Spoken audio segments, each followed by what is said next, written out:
Splićani su ponovno pokazali da imaju veliko srce. Ovog puta pomogli su legendarnom splitskom špigetaru i čistaču cipela koji je putem portala Dalmacija danas uputio apel za donacijom novog suncobrana.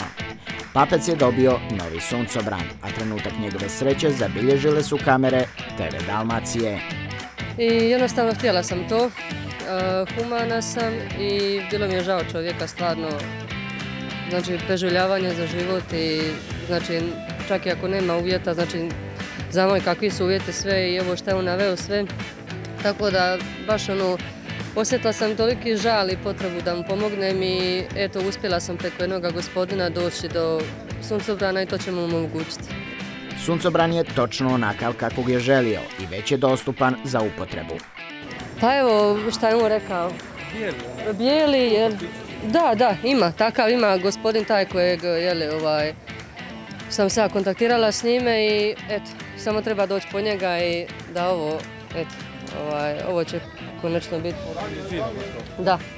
Papecov suncobran slomilo je nevrijeme, a zbog nestašice bio je prisiljen izaći u javnost i uputiti apel građanima.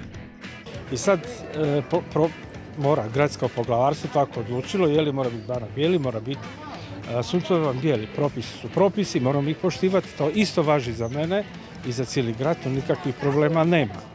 A međutim, ne mogu, ovo je sad to privremeno, ne možeš raditi, ubilo me sunce, mušterije bježe, ko će ti mi na suncu stati ovdje? Baš ću nesvijesti još za to da je odgovaram. Papec je posljednji splitski čistač cipela, a radno vrijeme mu je cijeli dan. Splićani se ljuti na mene još ujutro, ja sam njemu rekao, ne mogu doći prije 9 dok ne stavim inzulin i tableti, onda sam miran cijeli dan. Zato i govorim da prije 9, oni dođu rano ujutro. Di si Papec? Džavate od njega da ti čača zna, u grobu bi se okrenuo. Nemate. Ja kažem šorante, ne mogu dok ne stavim inzulin, tek u 9. Dođu, onda sam naviše do 9. Posao je naslijedio od oca, koji je prvi put stao na rivu daleke 1955. godine.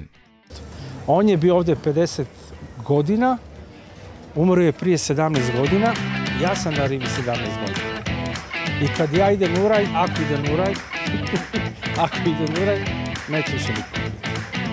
Motivaciju za rad pronalazi u osmihu ljudi. Što da se motiviram? Zato što sam zavolio ovaj posao. Prvo je bilo strah kako će me ljudi pogledati. Neka sam sin od pokojnoga, jel? Splićani su malo zeznuti, jel? To mi je bilo strah kako ćete ljudi pogledati. To mi je najveći privilegij. Hoćete prihvatiti, neće i tako. A motiviram, pa dobro. Ovaj grad, ovi ljudi. Volim ovaj grad, tu sam rođen, tu živim. Tu su mi svi zakopani, di da ide. Drugi grad nema, drugu državu nema.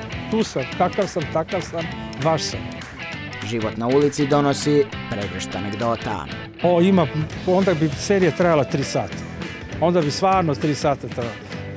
Imati komičnih stvari, imati nekih tragičnih i tako dalje. Ima čovjek koji mi je ovdje pao, a ima 4 puta bio na sudu svjedok, potukli bi se 3 žene švalerka od muža i tako dalje, i tuča i motor i onda najrađe oni suci. Ajde, uđi Papec, a šta je danas na repertoaru? Skromno tvrdi da ne može zamijeniti svog oca, ali su zato sugrađani pokazali da ne mogu bez Papeca.